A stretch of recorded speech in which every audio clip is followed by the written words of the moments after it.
Jebret Tim. Ada sesuatu yang lagi rame nih. Iya, apalagi lawannya physical appearance-nya besar-besar. Punya working relationship yang bagus. Lu harus kasih dia kesempatan lagi. Di atas kertas lo semuanya harusnya menang. Ada bahasan yang paling ditunggu-tunggu.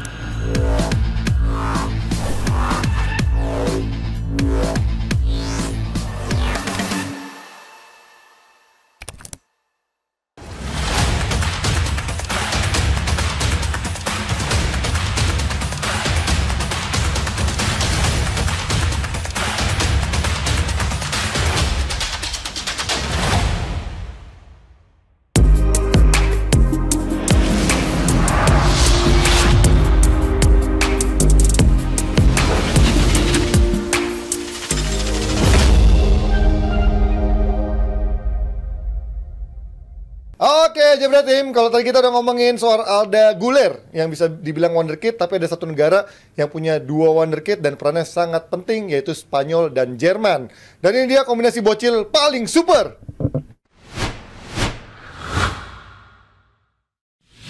Yang ngomongin kombinasi bocil paling super, kita ngomongin dari Spanyol. Ada seorang Nico Williams dan juga Serena Williams ya. Tenis itu ya. Ada Nico Williams dan juga ada Lamine Yamal. Kalau best ngomongnya Yamin Lamal. Balik-balik juga kalau best ya. Ini ngomongin Nico fase grup nih banyak yang meragukan karena dianggap kayak masih mentah, dribbling dan decision makingnya agak berantakan. Tapi perlahan menuju fase grup akhir dan sampai 16 besar ternyata mulai sangat tajam. Tapi sebelum gue mulai soal Nico Williams dan juga Lamine Yamal, gue mengingetin nih buat super friends yang masih bingung nih mau nobar Euro bareng teman di mana, nggak usah khawatir karena Super Soccer bikin nobar di 100 lokasi yang tersebar di Indonesia. Lo bisa cek schedule nobar Euro bareng Super Soccer paling lengkap di websitenya www.superlife.id. Plus, gue saranin lo buat follow Instagram accountnya @mysupersoccer buat dapetin info update dan terkini seputar sepak bola Euro 2024 sampai program seru lainnya yang pastinya bakal seru. Ini rasanya super. Jangan lupa juga lihat di Instagramnya Super Soccer ada itu POV Cogan. Enggak. Nico Williams ada Super Daddy Electric juga di sana ya. Kita ngomongin soal Nico Williams dan juga Lamine Yamal. Kita ngomongin yang ke wonderkid juga nih. Ada Rijal yang seorang wonderkid. Gimana melihat dua kombinasi yang menurut gua cukup mengherankan, berani sekali si Fuente mainkan dua wonderkid ini dalam satu line up starter di ajang yang pressure-nya sangat besar. Gue ngeliat nih. Betul, dan ini statistik ya, dua orang. Kalau untuk Yamal gue justru gak kaget kalau dia ngasih performa kayak gini sejauh ini selama 4 pertandingan begitu konsisten, begitu berbahaya. Gue gak kaget kalau ke Yamal. Gue lebih kaget ke si Williams-nya. Karena kan masalah dia di klub juga dia kalau soal atribut, soal speed segala macam lewatin dia jago, tapi end product itu biasanya dia jadi masalah soal penyelesaian akhir. Tapi gue ngeliat juga end productnya belakangan juga meningkat juga ya bersama timnas Spanyol. Siap tendangan yang diciptakan juga tendangan yang berbahaya, dan gue sih lebih menyoroti soal dua winger ini, soal chance created ya mas, soal penjumlah ciptaan peluang itu sampai 20 kali loh kombinasinya mereka dua pemain ini. Dan gue ngeliat emang arah bola kalau diarahin ke mereka ini selalu jadi serangan aja, dan itu selalu berbahaya. Dan ini menurut gue dua wonderkid yang secara level gue lebih suka nontonnya ketimbang pesaingnya di Jerman itu. Kalau untuk dua wonderkid ini gue ekspektasinya bakal lebih suka yang di Jerman, tapi ternyata dua pemain ini menunjukkan dari 4 pertandingan ini konsistennya begitu terjaga dan juga malah makin meningkat gue ngeliat makin kesini. Jadi gue begitu refreshing lah ngeliat winger sekarang masih ada yang kayak begini bagi gue. Karena dari sisi kematangan mungkin kalau dari main Jermannya dua wingernya lebih matang lah experience ya. Sementara ini kan memang masih mentah banget dari jam experience di Barcelona aja. Lamine Yamal mungkin bisa dibilang baru 2 musim terakhir. Kalau Nico Williams di Bilbao ya bisa dibilang so-so aja mas. Lo gimana melihat? Lo kan pasti bangga lo sebagai bapaknya Barcelona. Gue gak setuju sama Rijal. Gak setuju? Kalau duduk di kursi ini harus ngomong gitu. Sanggahan ya gitu ya. Ada kuliah umum nih Dari biasanya. awal dia udah ini sama William dia. Kenapa? Nico. Lo Si William ada yakin sama Nico Williams? William memang di Piala Dunia kan sebetulnya dia udah di bawah. Udah bawah. Di kanan. Kan Iya justru. di kanan. Tapi kan dia bukan pilihan utama. Betul. Berapa kali jadi pemain pengganti lah. Impact-nya belum begitu besar lah di Piala Dunia. Tapi seiring berjalannya waktu di Bilbao, dia makin mateng gitu. Sementara biasanya Inaki yang selalu menonjol, tapi sekarang Nico bisa berkontribusi yang beda lah. Dia bukan end product seperti Inaki yang finisher, tapi dia how to create a chance gitu. Dan di hajatan bola Eropa kali ini, ya dia contoh yang perfect ya untuk seorang winger kiri menurut gua. Di pertandingan pertama ya lo tadi bilang di awal agak sedikit Masih bingung. maruk lah ya. Berapa kali mencoba take ons, berapa kali mencoba one on one nggak bisa tembus. Tapi sekarang dia udah tahu kapan dia harus membelokkan bola ketika defender maju jarak seberapa, kapan gua harus belokin untuk ngambil akselerasi untuk lewatin dari sisi jauh, lalu bisa narik ke kiri untuk bisa memperlebar lini pertahanan, bisa tarik sampai ke byline untuk kemudian memberikan pas, bisa juga melakukan tembakan. Jadi ini paket lengkap gue bilang dari sisi kiri yang dipunyai Spanyol. Ditambah lagi di sisi kanan. Kalau Lamine Yamal betul-betul tahun ini dia muncul kan ketika di Barcelona nunjukin kemampuannya kan di musim ini. Dia baru dipercaya masuk sebagai starter, lalu dia bisa menunjukkan kapasitasnya, walaupun ya dua-duanya menurut gua masih ada raw-nya juga. Dalam artian pengambilan keputusan di saat lu harusnya ngoper berapa kali mereka nendang. Apalagi terakhir-terakhir kayaknya pengen banget gol ini ya. Akhirnya agak jadi maruk gitu kan. Padahal kalau mereka bisa nahan-nahan itu ya gua rasa Spanyol bisa nambah gol lagi dengan pakem yang biasa mereka tunjukin. Oper bola ke tengah, tarik bola ke belakang yang kayak gitu-gitu. Jadi ya tapi gua nggak heran lah. Pemainnya masih muda-muda banget, wajar mereka ingin menunjukkan quality dan kapasitas mereka, tapi ini works banget lah buat Spanyol. Ya wajar lah kalau main muda egonya masih tinggi, masih Maruk, karena Maruk itu kan teman kita aja ya, Maruk El Rumi. Gimana kalau melihat dua winger Spanyol yang ada ini, gimana lo perbandingannya dengan dua winger dari Jerman, ada si siapa Fritz sama Musiala? Ya menurut gue beda sih, gaya mainnya juga beda ya. Kalau si Wirtz sama Musiala kan gue lihat juga lebih banyak akhirnya dia masuk ke tengah. Kalau yang ini kan emang murni dia Zenden sama Overmars kan. Dari kiri kanan pokoknya emang senangnya Belanda ya. Ya nggak barengan. Kalau Wirtz sama si masuk gitu dia. Musiala masih suka bareng dan masuknya juga dari tengah.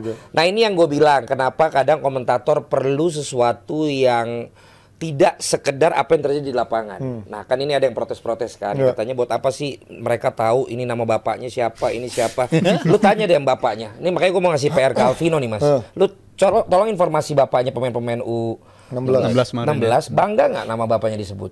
Bangga nggak daerahnya disebut? Bangga pasti. Gitu. Karena setahu gua kita di awal live reaction aja selalu nyapa-nyapa dulu dari mana. Bukti bahwa mereka senang ketika mereka disapa dari mana. Dan kenapa gue bilang itu di Yamin ini sama Yamin lagi. Lamin sama si Niko. Mereka kan sekamar.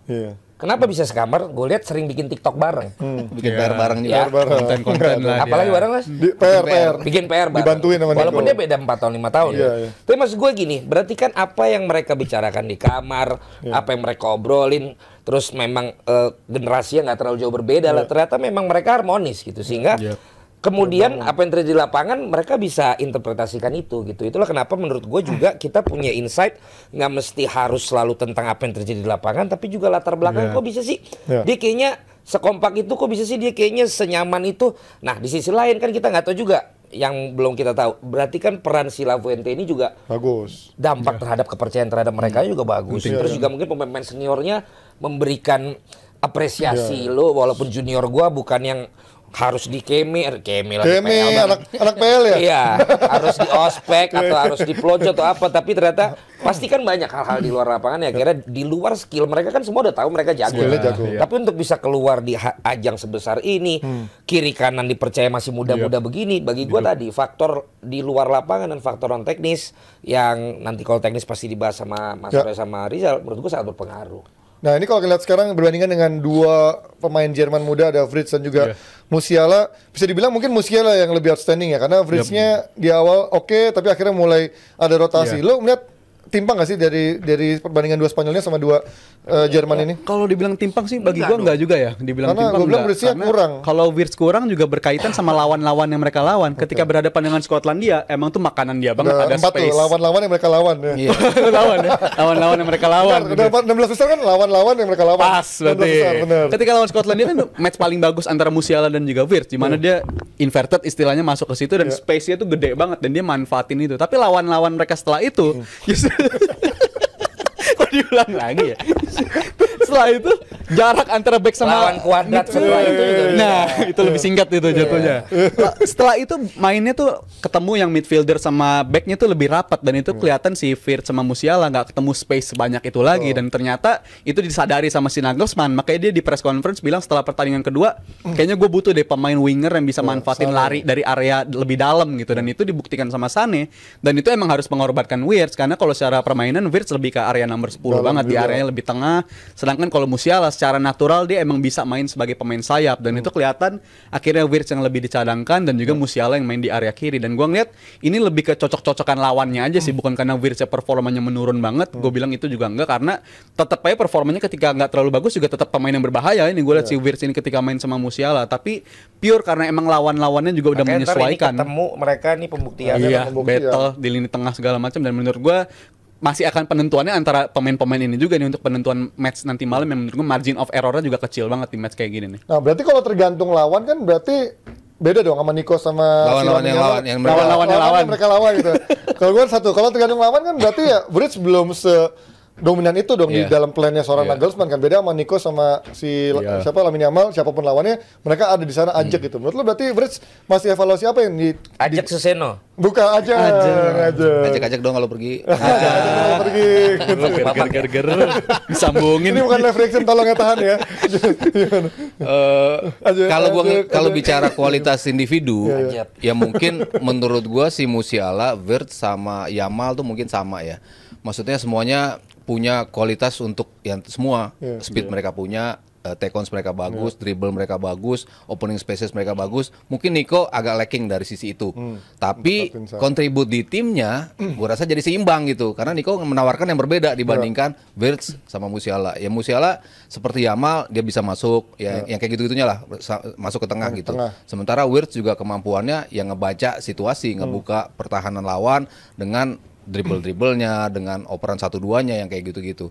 Jadi kalau kita ngebandingin mereka sebagai dua pemain yang di posisi yang betul-betul di sayap kiri dan juga kanan, ya mungkin kalah kalau menurut gua sama Yamal sama si Nico Williams. Tapi mereka menawarkan hal yang berbeda lagi di lini tengah itu. Mereka bisa ngobrak-abrik lah lini pertahanan lawan dengan ya pergerakan mereka di lini tengah itu. Jadi kalau gua melihat dua pemain ini kontribusinya mungkin sama, yang satu dengan speednya si Nico yang kayak itu, Yamal juga bisa melakukan speed tapi juga bisa masuk ke dalam gitu. Sementara yang Wirtz sama si Musiala ya mereka lebih dari posisi nomor 10 untuk bisa masuknya dari tengah. Tapi kalau untuk nyayap ya si Wirtz kebukti keteter ketika harus melakukan apa yang dilakukan oleh Sané. Sané lebih bagus karena dia punya speed yang lebih bagus, punya forward thinking yang lebih bagus dibandingkan Wirtz. Tapi kalau kita melihat ini kan berarti pemain-pemain ini pasti bakal laris dong menjadi incaran di bursa transfer musim panas nih.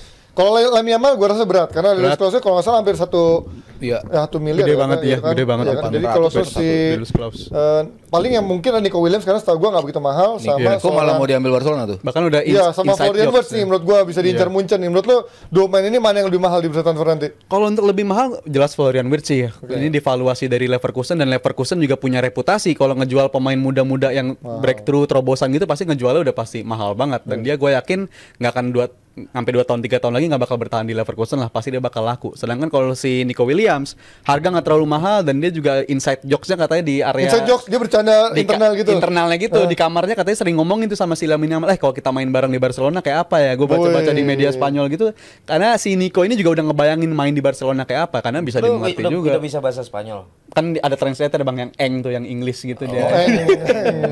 Jadi lo baca juga media Spanyol. Baca dari jokes-jokesnya dari Rodri yang bilang kalau si Yamal udah ketemu sama si Nico ini udah main berdua udah always on the phone aja lah, mereka berdua tuh emang Gen Z banget lah katanya bikin konten segala macam. Tapi ya refreshing banget lah ngeliat pemain senior kayak Rodri nyaman-nyaman aja gitu ngeliat kelakuan si Yamal sama si Nico Williams. Iya, tapi juga juga nggak dimarahin kan? Udah dimarahin. Iya karena mereka deliver gitu kan. Biarkan mereka have fun kan. Tapi memang ajang hajatan bola Eropa ini kan banyak orang ajang Suseno. Tadi udah sama lagi. Itu ini kan super wonderkid combination. Tidak banyak yang menyangka biasanya di ajang seperti ajang lagi.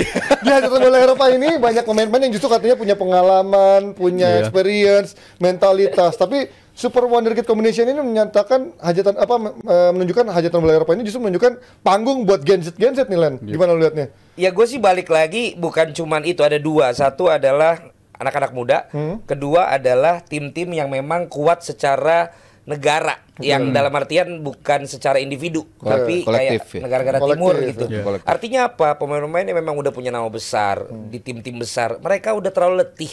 Mereka udah terlalu capek dengan urusan sepak bola di mana kaki sama kepalanya di situ, tapi ya mungkin udah tidak sama apa yang dia pengenin dengan apa yang terjadi di kakinya gitu, karena sedemikian banyaknya pertandingan-pertandingan yang bukan cuman reguler ya, tapi juga pertandingan-pertandingan yang menentukan itu kan berapa kali lipat bisa membuat fisik tuh lebih turun kan, dan mungkin mereka tidak menyadari itu. Sementara buat yang muda-muda nih, walaupun mungkin jam bermainnya juga sama, tapi namanya masih muda ya, kakinya lebih fresh leg dan lain sebagainya, dan bukan cuma ajang tapi juga memang dalam hajatan ini negara yang juga haus akan buat kejutan itu juga lebih kelihatan gitu. Jadi di luar dari memang gua pun sebenarnya setuju kalau dibilang secara kualitas, secara seru nih ada penurunan sebenarnya. Tapi di sisi lain akhirnya memberikan kesempatan yang lain lagi, yang muda-muda ternyata jadi bagus kalau dikasih kesempatan. Negara-negara yang memang akhirnya dapat slot lebih banyak ternyata menunjukkan bahwa mereka layak untuk berada di situ. Jadi kalau memang yang punya prinsip pemerataan dan sustain, UEFA begitu maunya kan? Ya kayaknya ini sebenarnya berhasil gitu. Tapi ternyata yang ngetop-ngetop emang udah banyak main, agak-agak berat nih kali ini. Lihat aja. Banyak main yang dijagokan akan menjadi top scorer, main terbaik, justru malah sejauh ini belum bersinar ya. Itu yang bikin para penonton bingung. Nah, buat kalian yang bingung nih, mau nobar Euro bareng teman di mana, nggak usah khawatir. Karena Super Soccer bikin nobar di 100 lokasi yang tersebar di Indonesia. Lo bisa cek schedule nobar Euro bareng Super Soccer paling lengkap di websitenya www.superlife.id. Plus gue saranin lo buat follow Instagram accountnya @mysupersoccer buat dapetin info terupdate terkini seputar sepak bola, seputar Euro 2024 sampai program seru lainnya yang pastinya bakal seru. Ini rasanya super. Kita lanjut lagi bahasan terakhir yang gak kalah serunya setelah yang satu ini.